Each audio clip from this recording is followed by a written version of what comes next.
करणी सेना ने गृह मंत्री के नाम सौंपे ज्ञापन, कहा राष्ट्रीय अध्यक्ष को कुछ भी हुआ तो होगा रोड पर उतरकर प्रदर्शन। अलीगढ़ में करणी सेना के कार्यकर्ता और नेताओं की गृह मंत्री अमित शाह के नाम अधिकारियों को सौंपा ज्ञापन, कहा राष्ट्रीय उपाध्यक्ष के साथ कुछ भी हुआ तो करनी से और क्षत्रिय महासभा रोड पर उतरकर करेगी प्रदर्शन। राष्ट्रीय उपाध्यक्ष को सुरक्षा की भी मांग की गई है, कहा क्षत्रियों के इतिहास से छेड़छाड़ का प्रयास किया जा रहा है। सिविल लाइन थाना इलाके का मामला।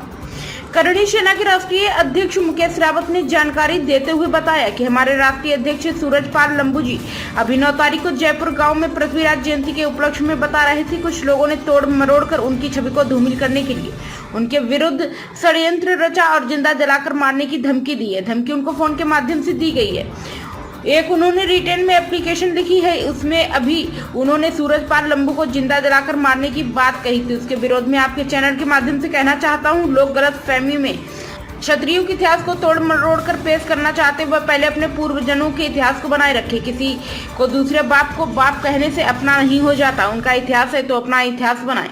महाराणा प्रताप, पृथ्वीराज चौहान, ये सभी क्षत्रिय थे और क्षत्रियों के इतिहास को छेड़छाड़ कर अपना बनाने की कोशिश कोई ना करे। मैं क्षत्रियों से कहना चाहूंगा कि एकजुट होने का वक्त आ गया। आप सभी ने एक होकर चुनाव में अपनी ताकत दिखा दी, वरना इसी तरह आप लोग बरगराते रहेंगे, आपको तोड़ मरोड़ करते रहेंगे। जिसको मन में जो आएगा वह कहता रहेगा। हमारी मांग है दोषियों के खिलाफ कठोर कार्रवाई होनी चाहिए। ऐसा ना हो हमारे राष्ट्रीय अध्यक्ष के साथ कोई घटना हो जाए। गृह मंत्री अमित शाह जी के लिए हमने ज्ञापन दिया है, सुरक्षा की मांग की है। अगर उनको किसी ने छत पहुंचाई तो समस्त करणी सेना और क्षत्रिय महासभा सड़कों पर उतरकर प्रदर्शन करेगा। तरह का ज्ञापन आज आपके द्वारा दिया गया, क्या कुछ मांगे हैं? मांग है, मैं अपना परिचय देता हूं। मैं ठाकुर मुकेश सिंह रावल, मैं राष्ट्रीय उपाध्यक्ष हूं करणी सेना का।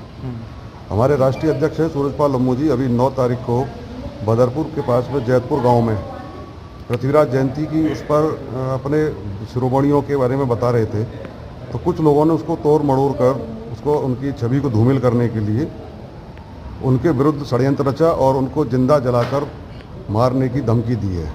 किस तरह से धमकी प्राप्त हुई है?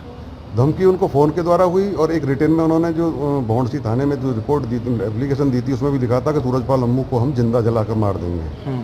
उसके विरोध में मैं आपके चैनल के माध्यम से ये कहना चाहता हूँ कि ये जो लोग अपने गलतफहमी में न जिए, क्योंकि जो क्षत्रियों के इतिहास को तोड़ मरोड़ कर जो अपना पेश करना चाहते हैं, वो पहले अपने पूर्वजों के इतिहास को बनाए रखें। किसी को बाप कहने से, दूसरे को बाप कहने से बाप नहीं हो जाते हैं। अगर उनका इतिहास है तो अपना इतिहास बनाएं। महाराणा प्रताप, पृथ्वीराज चौहान, मिहिर भोज, ये सब क्षत्रिय थे और क्षत्रियों के इतिहास को छेड़छाड़ करके अपना बनाने की कोशिश कोई न करे। क्षत्रियों को मैं आपके माध्यम से कहना जरूर चाहूँगा कि इस वक्त क्षत्रियों सब एकजुट होकर एक जागने की वक्त आ गया है, क्योंकि आपने अगर थोड़ा सा एकजुटता दिखाई थी तो आज चुनाव में भी अपने अपनी ताकत दिखा दी थी। वरना इसी तरह लोग आपको बरगलाते रहेंगे, आपको तोड़फोड़ करते रहेंगे, आपके साथ कुछ भी जो मन में होगा वो कहते रहेंगे। अब किस तरह की मांग की है? हमारी मांग ये है कि उनके खिलाफ, दोषियों के खिलाफ कठोर कार्रवाई की जाए, जिससे कि कहीं ऐसा ना हो कि कोई सूरजपाल लंबू जी जो हमारे राष्ट्रीय अध्यक्ष उनके साथ वो घटना हो जाए। अगर संबोधित ज्ञापन दिया है हमने गृह मंत्री अमित शाह जी के लिए दिया है और उनसे हमने जेड श्रेणी की सुरक्षा की मांग की है।